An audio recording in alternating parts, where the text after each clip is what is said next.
Hello again, and welcome back to the last episode for this series of the Hayden Show. You know, this is the show where Tom comes up with I come up with a topic. Tom goes loads of episodes and of TV shows, and then goes, "Watch this," and we'll rank it and we'll talk about it because why the fuck not? Obviously, the last episode, we thought we'd do something special and get probably one of the best crossover episodes that are out there, and that is obviously, if you guys haven't noticed by the title of this episode, that is when Riley Reid and No. wait a minute. Cut that. That's afterwards. So yeah. We watched Scooby-Doo beforehand, and then we watched when Riley Reid was getting pounded by. We'll talk about that another time. Different topic entirely. That's like a top 10 porn videos ranking. Yeah, that's for the Connor show. Yeah, that's the Connor show. Damn, we got some lazy writers with these names for the shows. Yeah, oh wait, yeah. But yeah, we watched a Supernatural episode where it's also Scooby-Doo. Scoobynatural. My God, it's a roller coaster of an episode. My God, it's one of those crossovers where you don't really need to watch all of it. I'm going to be catch up on the show. You just need to know the basic information. Yeah. Basic info. Know who Sam, yeah, Dean, who Sam Castiel, and Dean is, what they do, and who Castiel is. and who's that is Baby. pretty much it to enjoy the show. Obviously, you need to watch Scooby-Doo, but I think everyone watch Scooby-Doo. At least watch that. At least watch like an episode of Scooby-Doo.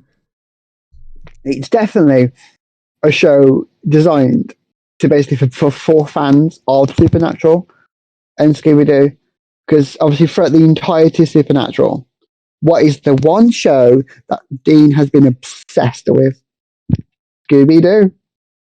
So why not fucking do a thing when they go into an actual episode of Scooby-Doo? It's genius. Like when we first go in, the episode starts off with a haunted pawn shop. And no, not that kind of shop, Connor. Yes, Connor. It was definitely you thinking that. Yeah, this pawn shop has been attacked by a Tyrannosaurus Rex. Yeah, a haunted plushie of a dinosaur. That was a bit weird. That's the funny thing with this, though. Yeah. This is obviously the sort of borderline in terms of animated crossovers that I chose for the fact that start, end, and a little bit in the middle is live action. But obviously I chose it for the fact that there is a massive like 30 minutes that's just pure animation. But it's definitely one of those like borderlines. Could this be part of this category? Could it be part of its own category? But I thought it's still technically an animated crossover because they do get animated and do join Scooby-Doo. Yeah. But I mean that start you're watching, it's like, okay, when's this gonna kick in? But obviously it's a funny start because it kind of has that Supernatural S to the start of it, but it's still got that Scooby-Doo human. It's a suit. It's like a suit. Instead of a human in the suit, it's a ghost in a suit. So that is Supernatural in its essence. But it's like quite fun. Obviously, they defeat this suit, and it's like, you guys, you saved my life. Do you have anything in the shop? Oh no, we don't want to. Yeah, I love that. Sam's reaction. No, it's fine. We do this all the time. It's fine. It is that look though. So he's like, anything? Go to the most expensive thing in the entire shop. Big flat screen TV that he puts in his fucking Dean Cable, Fortress of Deanitude, was it? Yeah, name pending. Yeah. I love that. He takes it down, he takes down this nice cave. It's all nicely done, there's a bar, there's everything. There's a fucking foosball table, lazy boys.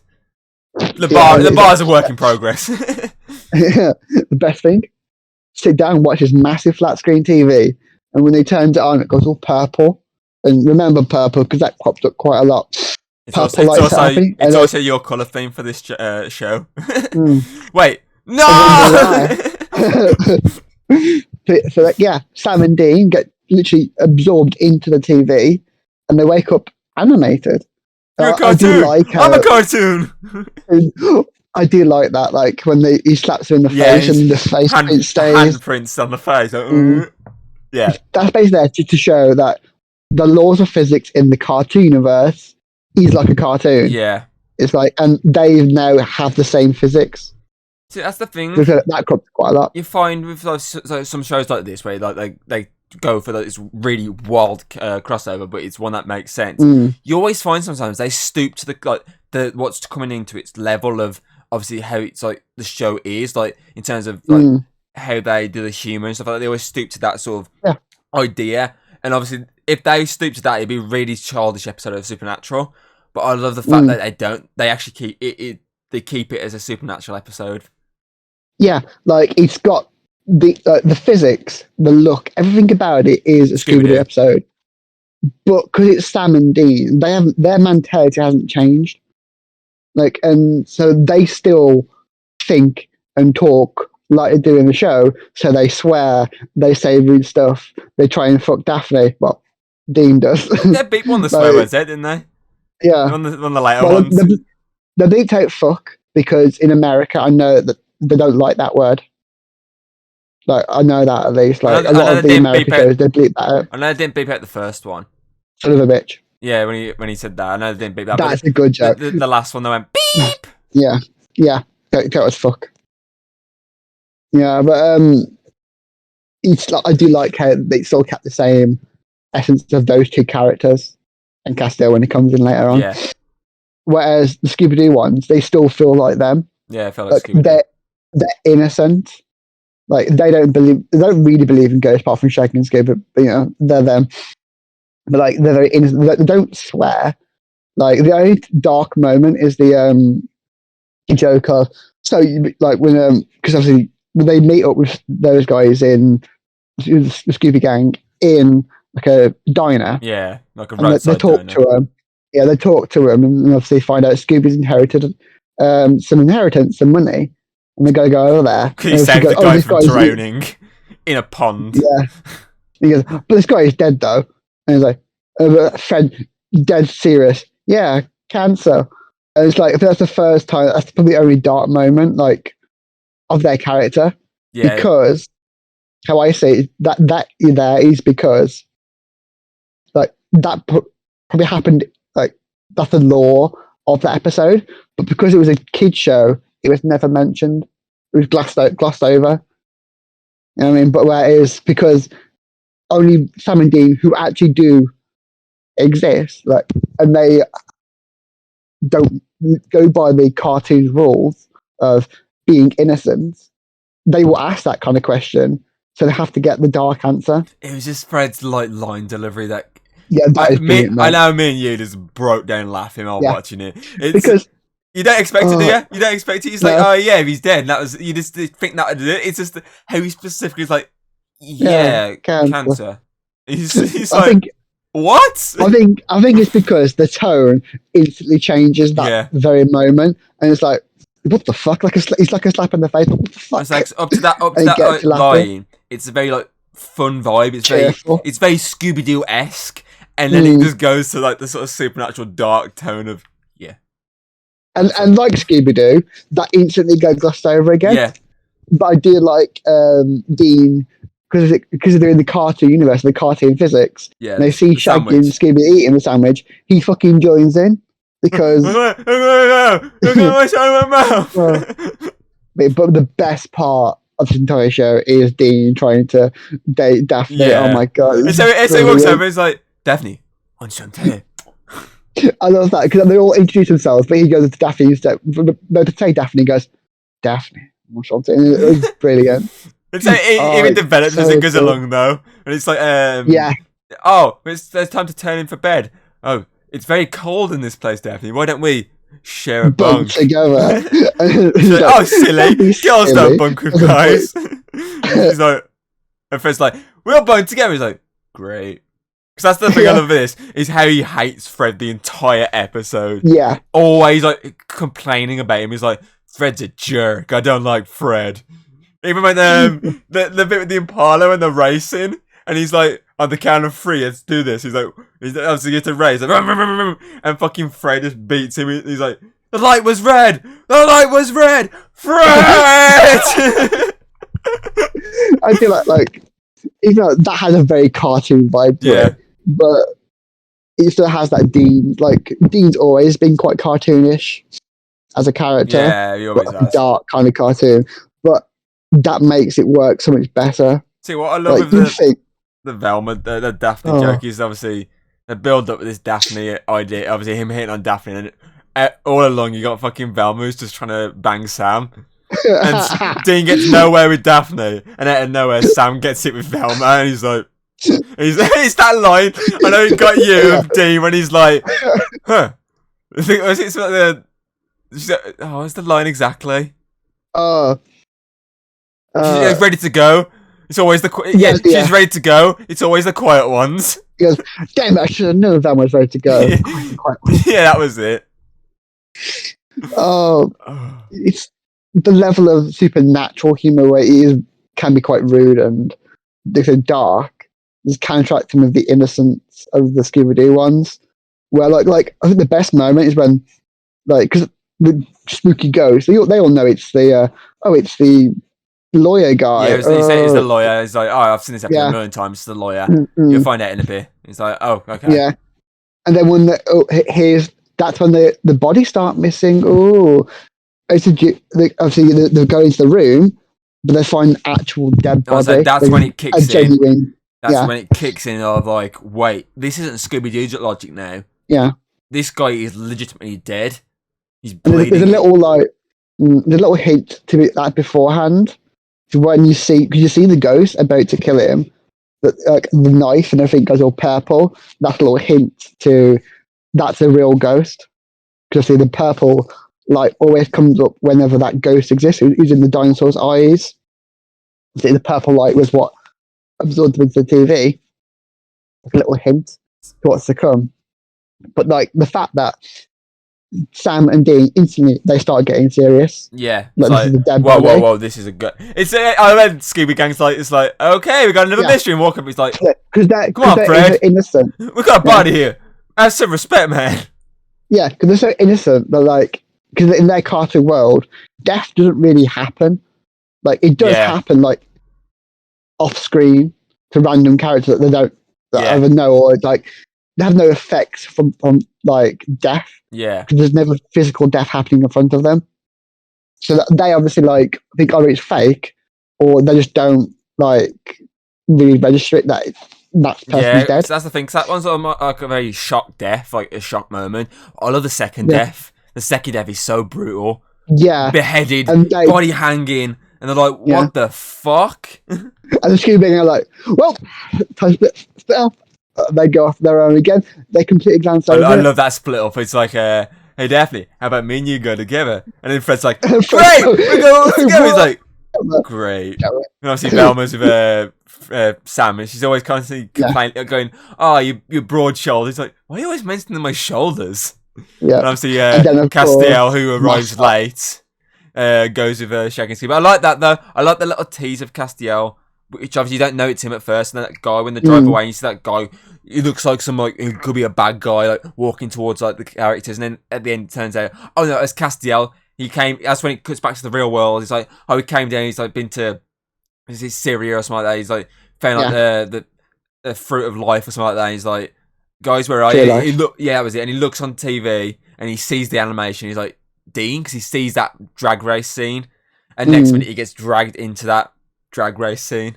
No pun intended. Dragged into the race. But it was quite fun, like how they separate them, like a bit like in the Family Guy one. Like they're separating the same kind of characters. Let's be honest. Dean is basically Fred. Yeah, you got your lead characters. Like your lead character. Yeah, because the jocks essentially. You know, jocks don't really like each other. Yeah. Obviously you got the lead characters. Obviously. Slash the ones who are fighting for Daphne to love. Well, Fred's not really. He's just getting her anyway. But Dean's the one fighting for her. Smart pants. Some of the smart characters, and then you got the mascots. The quite dumb characters. Yeah, and it's a nice little pair off because they all kind of work. Yeah, very much. Yeah, like the whole of Dean obviously trying to bang Daphne, but Daphne completely oblivious to what's going on. Talking of that, I'll tell you the two best things I like about this. When it first like goes into the cartoon and it comes up with the Scooby-Doo like thing, and the next minute it cuts, like explodes like the Supernatural and says Scoobynatural. And the Scooby-Doo theme they added into it when they did the whole running gag. Brilliant. That was probably the best moment for the single thing when they're fucking banging the door up and fucking Daphne's banging the door. It's like, yeah. Oh, that was just. It was just how it's just how she's there, like hammering. He's just like, yeah.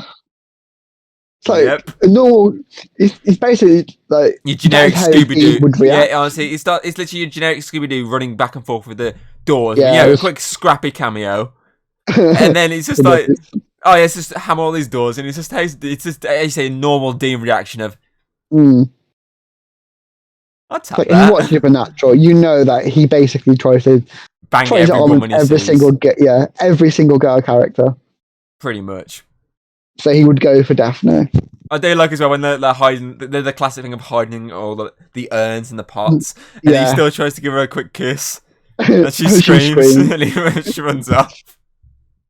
But that's because of a ghost, not because of Dean. Yeah. Because again, he's still oblivious to what's going on. Yep. He doesn't really know he's trying to do that, because obviously in the Scooby-Doo world, I'm guessing sex doesn't really exist. It's a cartoon. It's an episode. It's a few kisses here and there, maybe, but it's not anything, I wouldn't say, like, yeah, I think Velma, because Velma says the quiet ones, but I think, like, kissing, but, like, what Dean was after, a little bit more than a kiss, a little bit more. Yeah, it's definitely not part of this, like, universe. Yeah, like, back in the kids' show days, a kiss means you got married. Basically. To a kid, that's literally it. Innocence. I did love as well with this the idea of when they go from obviously when it's like, oh yeah, it's a real ghost, and they're trying to explain to the Scooby Gang it's a real ghost because obviously Shaggy breaks his arm. And he's like, I've never broke my arm. I've jumped out of an airplane in like a museum. I know I've never broken any bones in my body. And he's like, yeah, your arm's busted. He's like, okay, ghosts are real, everything's real. And they all have these mental breakdowns. And he's like, okay, we need these actual traps, we need shotguns. And they do all this stuff. I love the bit at the end when they come out. They're like, shit, we can't leave them like this. They're kind of losing the plot. And they're like, I'll get a shotgun. Daphne's like, I'll get 2 shotguns. And Shaggy and Scooby behind. They're like, just tell us when it's over, please. Oh god, it's funny. That whole like reality, the fundamental like thing with Scooby-Doo, that universe is that all the monsters aren't real. They're always someone in a costume, and that's their fundamental law of that universe. But of course, this breaks that law, and I think that's why they're having a breakdown. Yeah. The one thing that's like supposed to be constant every single Scooby-Doo episode breaks down. Yeah, person in a mask. Yeah, but they have to try and fix that. Nice little thing. Because that's what would happen. Like if they actually did see a spirit, if you go into their universe and the ghost is real in there, they would have a breakdown. So it's nice that they did that. Yeah. Showing that what happens if the real world was to interact with the cartoon world? Because I think what was happening as well. That's why Shaggy actually did break his arm. Yeah. Because it's like a bit of the real world, just thinking the laws of that world, thinking in like how ghosts can't pass salt and iron and stuff. And obviously in the Scooby-Doo universe, ghosts aren't real. Yeah. Nice little hint of the real world magic going into that universe. Yeah. It's quite cool. Very interesting concept. I think out of all of the crossover episodes that we've seen, this definitely has the most unique presence. Instead of being like a multiverse like other ones, or it's like they're in the same universe like the Family Guy in season 1, or the Futurama, which is like it's set in the past and stuff. This one is much more it's a cartoon. Real, yeah. This is real life cartoon that we've been referencing in Supernatural for years, like for the entirety of its run. And that these people going into that show, and they know it's a cartoon, and they know like what really happens probably won't have any repercussions, but because obviously Dean is so attached to this world, that would have been cool. I just had a really cool idea of what would have been fun for think- this. I'm I pretty think certain it might have been out of it at this point, but obviously, Shaggy and Scooby. Yeah. What duo is in Supernatural that always, whenever we're together, there's some banter between them? Cassian and Crowley. Oh my god! Imagine Yeah. if Crowley got dragged in. I'm pretty certain he was out of it at this point, or he was. He obviously. I'm not too sure exactly because I never actually got up to the series. I literally just jumped 2 series just to watch this episode. Imagine if he was involved in this. Like, there's these 2 duos, and like every time like Scooby jumps into Shaggy's arms, like Castiel jumps into Crowley's arms or something. That would be like a really good like comparison. That'd be quite cool. That would be quite cool. Yeah. Essentially, your 2 best characters. Yeah. And your 2 best characters. Brilliant. Do all be cool as well though. Is if like they do more episodes like this. Yeah.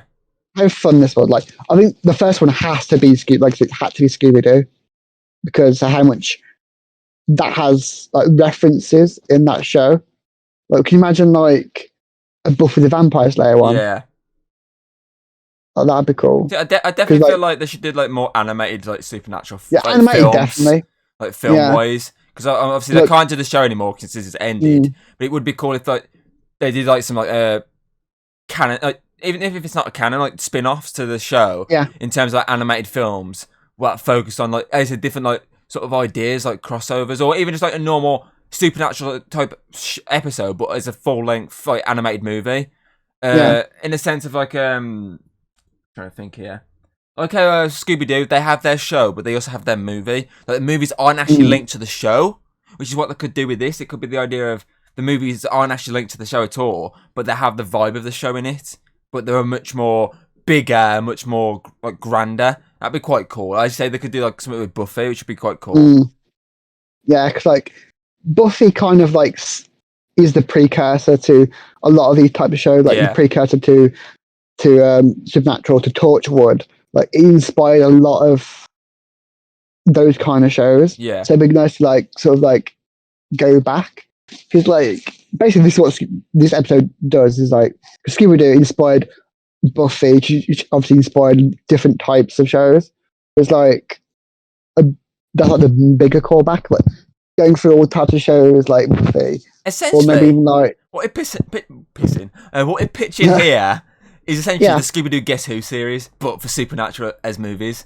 Yeah, but like, and it's like instead of being like random celebrities, it's actual like storylines and like a little plot in for that episode. Yeah, like in Guess Who, but more like extravagant and serious. Yeah, like imagine, the live action Scooby Doo film.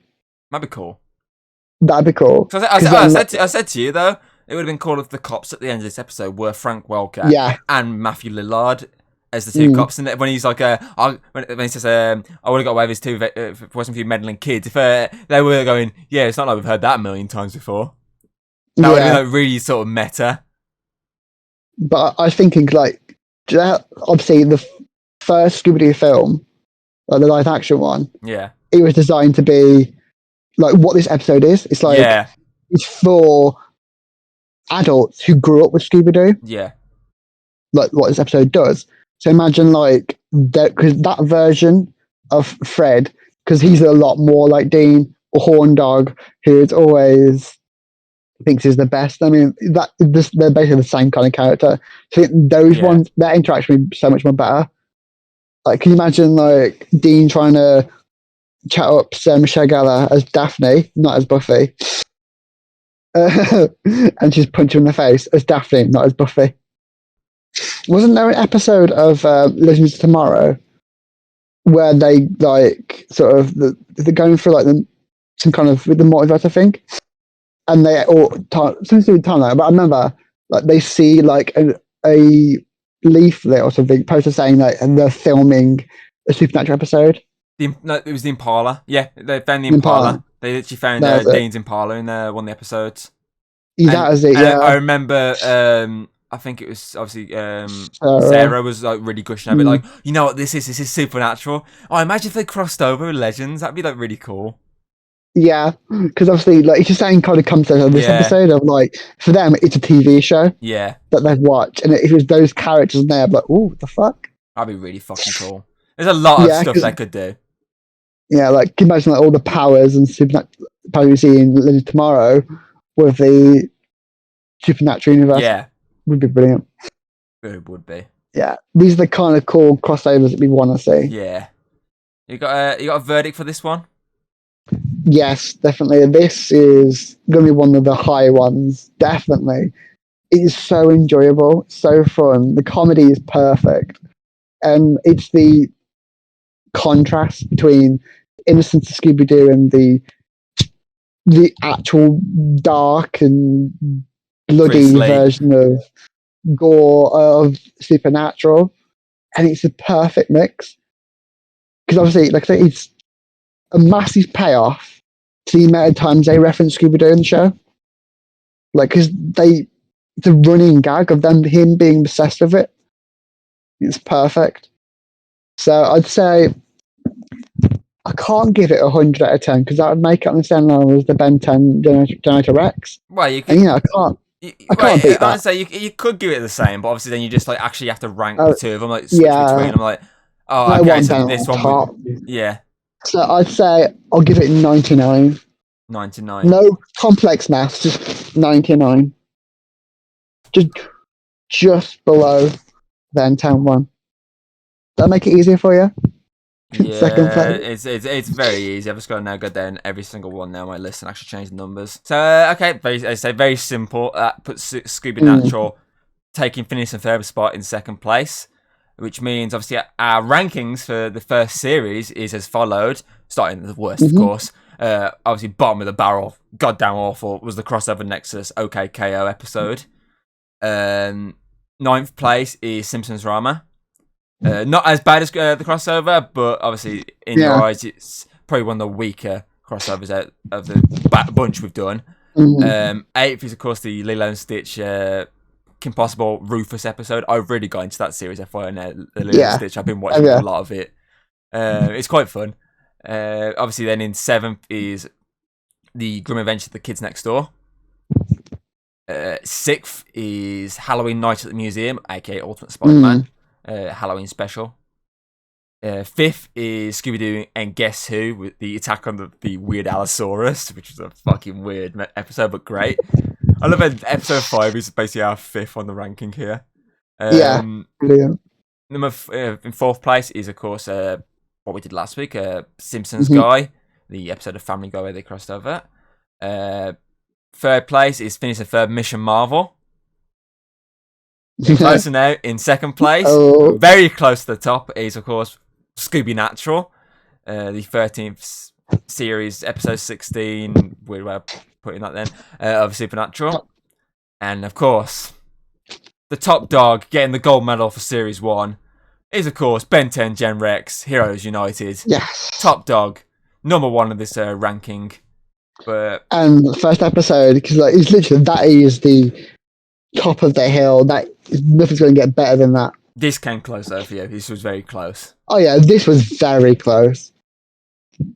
If Ben 10 popped up, then I'm assuming you just would have lost it, and like it would have been like 1,000 out of 10. Yes, yeah, that would have got it up to 100, 110 out of 10. Just that extra 10. Of course, obviously as we go along with all these other series, obviously covering other topics, obviously we could eventually, because there's many other animated crossovers out there, eventually we'll go back to animated crossovers, so obviously we'll add to this list, and some of these may drop out of the top 10. Obviously the crossover next is definitely going to be one of the first ones to go, because you're definitely going to beat one at some point. So, but obviously as we go along, we'll add to this list. So this list is over for now, but not over completely. But obviously we're going to take a break for a couple of weeks, and we'll be back for some Christmas specials. That is not as like a specific, like it's not like animated Christmas, like it's not live act. I'm gonna, because obviously for the fact that we can't do as many in one go of that, because there's only like I say like 4 or 5 weeks in like the December month, so you can't do as many as we have done here. So obviously that one was be like going through each as the years go by, like each year, like the Christmas specials, and there'll be rankings of that, and we'll add to them each year, so there won't be like multiple lists. There'll be one single list, so it's the easiest way to do it. So we'll cover everything, like animated live action crossover. Weird thing, there's probably one out there. That there'll be that idea. It won't be like a specific thing, like we're specifically doing animated crossovers, but Christmas themed or whatnot.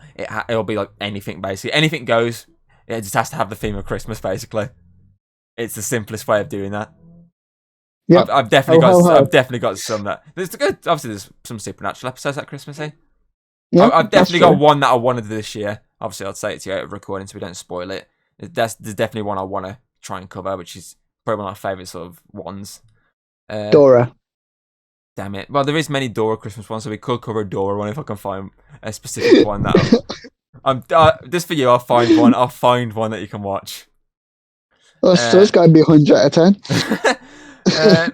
Okay, so I hope you enjoyed the first series of the Hayden show. It's been quite fun. Obviously, we had the downer of the OKK episode, but I mean, each episode we've had a bit of fun. We've there's been a bit of information going into your ears. Some smarty pants talk. Basically, yeah. And in this case, this episode, and in this case, in the first episode, a lot of nerdy love for the two franchises. Yeah, start on the top, end on the top. Yeah, so you got to start high, end high, and forget what the little shit. In the words of the Family Guy crossover from last week, we'll stay a half hour apart with a load of crap in the middle, basically. So I hope you enjoyed the first series, and we'll see you for those crossovers. There's the Christmas episodes. And maybe we'll bring James. Scooby-Dooby-Doo! If you like what you've seen, don't be afraid to throw us a little like and subscribe. That's always very appreciated over here. And, well, I'll see you on the next video.